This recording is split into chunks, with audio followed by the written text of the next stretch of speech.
பொதுவாக திரைப்பட நடிகர்கள் என்று சொன்னாலே எல்லா மக்களும் ஆர்வத்துடன் பார்க்க வருவார்கள். எனவே அவர்களை போன்றவர்கள் ஒரு பொதுக்கூட்டத்திற்கு வருகின்ற பொழுது அவர்களுக்கு ஒதுக்கப்படக்கூடிய இடங்கள் விசாலமானதாக இருக்க வேண்டும். இப்பொழுது நாங்கள் பார்வையிட்ட இடத்தை பொறுத்த மட்டிலும் இது எந்த விதத்திலேயும் ஒரு சாதாரணமான ஆர்ப்பாட்டம் நடத்துவதற்கு கூட தகுதியற்ற இடம் இந்த இடம். ஆனால் எப்படி இதை காவல்துறை இந்த இடத்தை அவர்களுக்கு ஒதுக்கிறார்கள் என்று தெரியவில்லை. கரூரில் எவ்வளவோ மிக விசாலமான இடங்கள் இருக்கின்ற பொழுது நகரனுடைய மையப்பகுதியிலிருந்து 3-4 கிலோமீட்டருக்கு அப்பால் ஒரு புறநகர் பகுதியில் வேலுசாமிபுரம் என்று அழைக்கக்கூடிய இந்த பகுதியில் ஒதுக்கி இருப்பதே இதில் ஒரு நல்ல நோக்கம் இருப்பதாக தெரியவில்லை.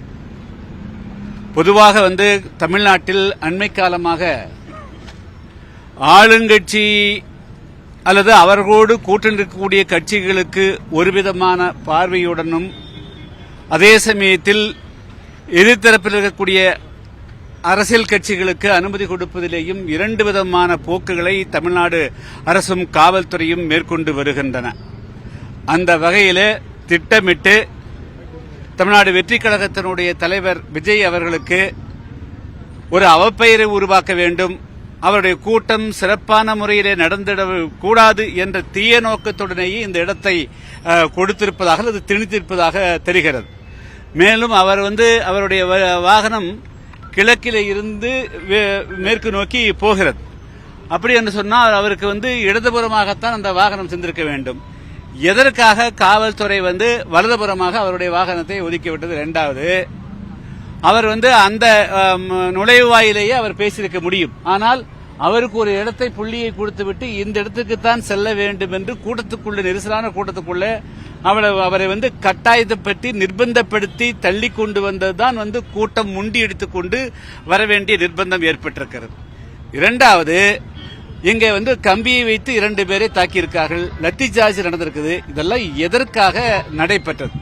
அடுத்து அந்த நேரத்தில் 1 மணி நேரத்துக்கு மேலாக அவர் கூட்டம் நடக்கிற போது அது இரவுல 7:45 மணி 8 மணிக்கு மின்சார துண்டிப்பு எதற்கு செய்தார்?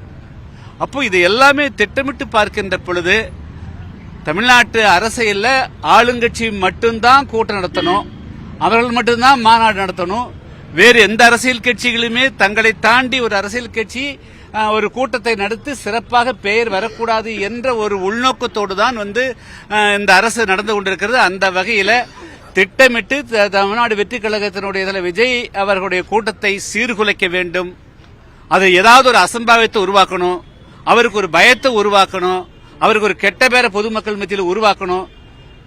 திமுகவுக்கு மாற்றாக 2026 சட்டமன்ற தேர்தல் இன்னொரு சக்தி எழுந்து வந்துவிடக்கூடாது என்ற அரசியல் நோக்கத்தோடு தான் இந்த கூட்டம் சீர்குலைக்கப்பட்டதாக தெரிகிறது.